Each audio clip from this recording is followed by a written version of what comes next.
Hey, Virginia Hunters, what's going on? Wednesday, Snap-on Day. And no, I didn't buy anything off the truck. Hey, just want to talk about Wisconsin for a minute. I know it's not Virginia, but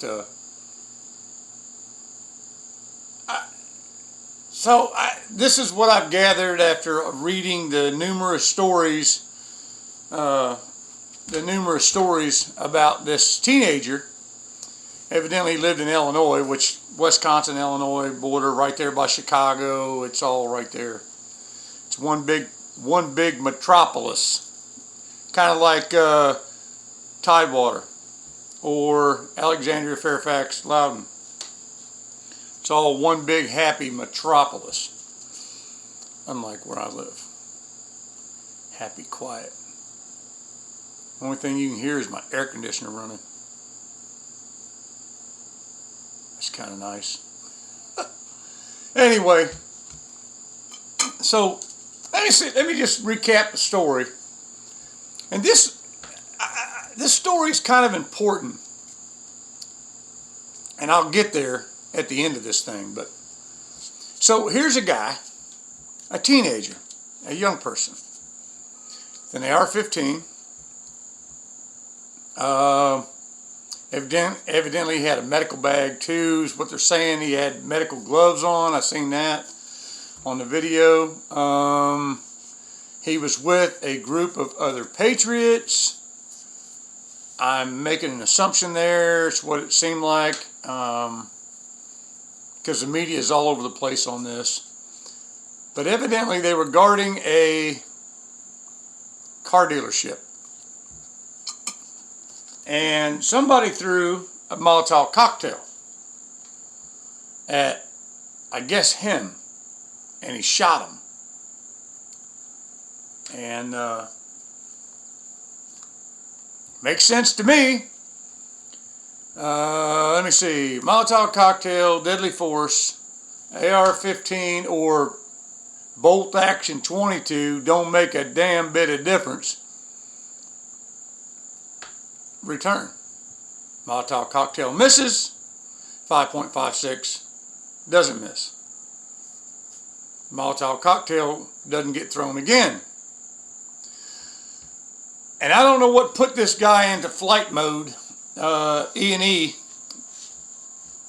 So he starts E&Eing and gets bum rushed and kicked off his feet.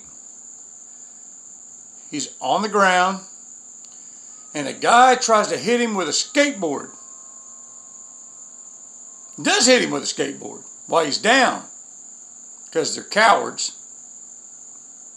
So he shoots the guy, plants one center chest. And that guy lays on the ground and takes a room temperature challenge. Then all the commotion. Somebody else came up to him and pulled a gun on him. Okay, I got a gun. Well, he does too. Points a gun at him, and he shoots him. He didn't shoot him 30 times. As a matter of fact, he only ended up hitting him in the arm. But when you got a bullet hole in your arm, it's hard to, it don't work, right? Maybe your trigger, maybe this is all that works. Maybe, whatever. And he didn't get shot.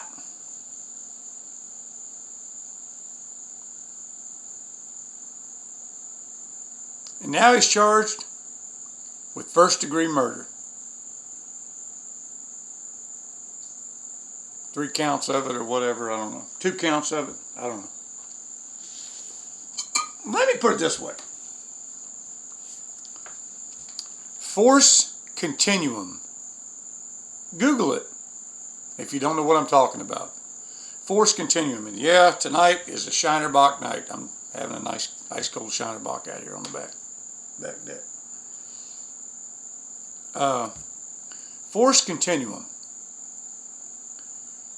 If you try to hit me with a skateboard, I'm going to pull my EDC. If it's just you, and I can block the skateboard, and I can get the skateboard out of your hands, and it's just mano a mano, well, then we'll go to work. I'll put the EDC away, and I'll go to work.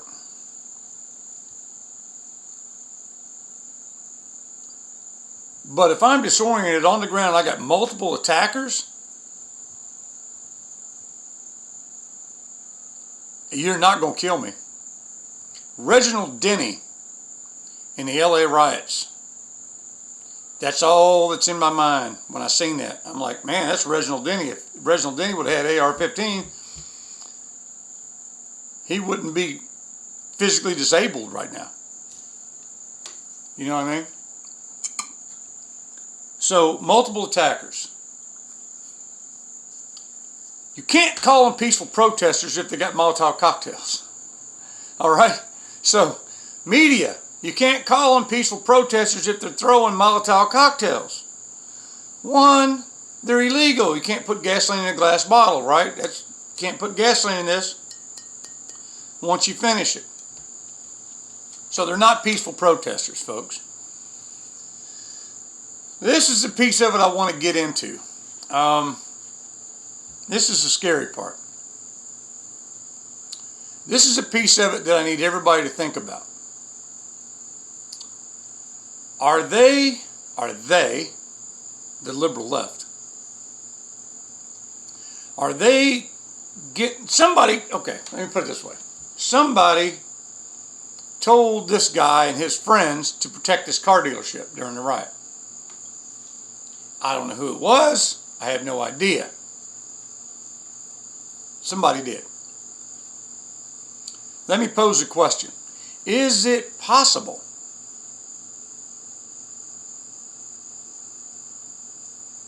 that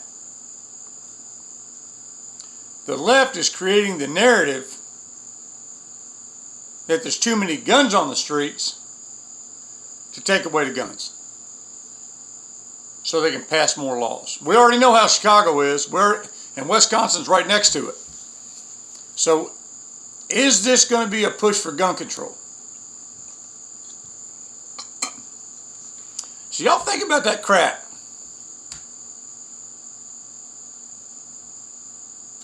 You know, I do every day. I think about that stuff. I'm not going to put myself in a situation intentionally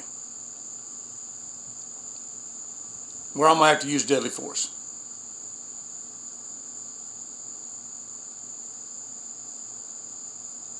That's me. I'm not going to intentionally put myself in a situation right now, where I know I'm going to have to use, or there's a potential for me to have to use deadly force in a semi-civil society. Now, we used to be a civil society, but we've degraded into a semi-civil society.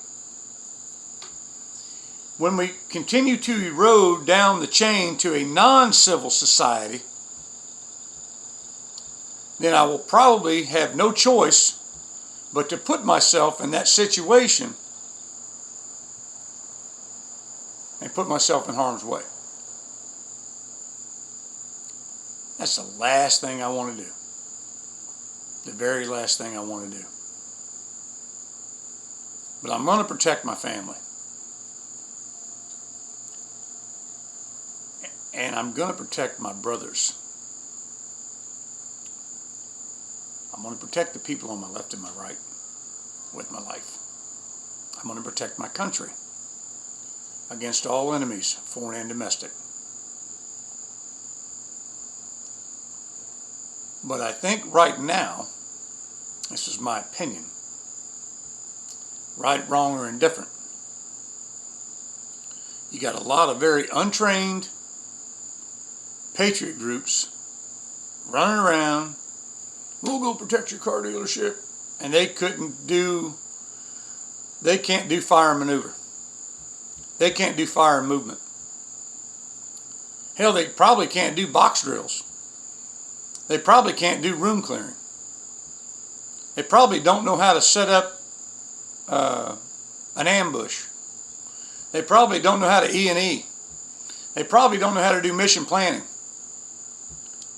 There's a whole bunch of elements into warfighting that if you don't know how to do it and you get out there and try it, you're bound and determined to fail. So take that opportunity to learn. Take this opportunity, tick-tock goes the clock. Take this opportunity to learn the critical skills. You need to learn force continuum. That would be the first thing you need to learn.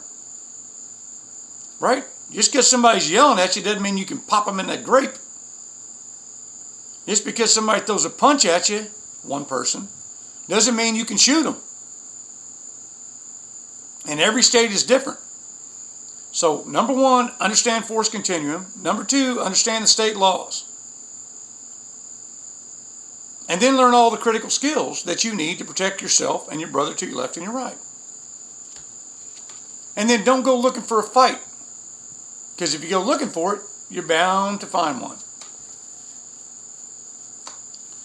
So in military operations in urban terrain, let me give you a quick lesson. A well-prepared defense beats a well-prepared offense every time. Every time.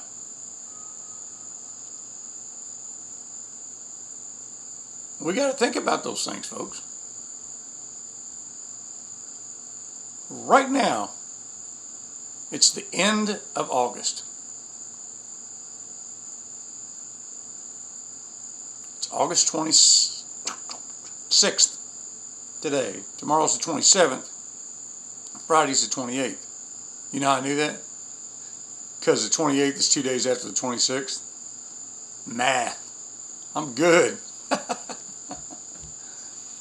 Anyway.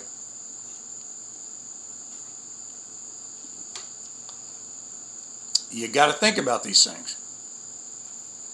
Here in Virginia, we got a fight on our hands here with what our Marxist-controlled legislators and our Marxist-controlled governor's mansion has in store for us. That needs to be our focus. It's our state.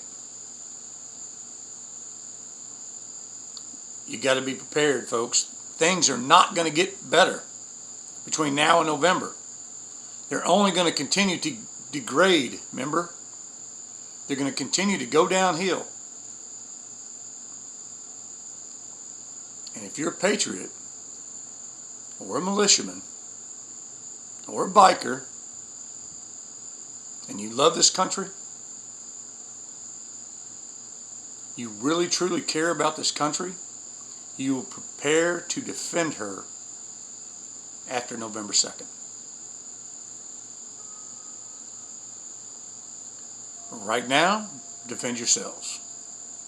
But like I said, if you go looking for a fight, you're going to find one.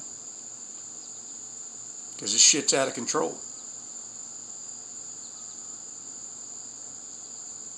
Let them defund the police. And then we'll see what happens. Let them. Hard to get arrested when there ain't no police. It's hard to holler for the police, remember? Heard it in a video. They were hollering for the police while their comrades were getting smoked. Let them defund the police. That won't last long. Anyway, it ain't getting any better, folks. That's my message tonight. Keep your powder dry. Keep 60 rounds of powder and ball. Will be ready to march at a minute's warning. Sic Semper Tyrannis.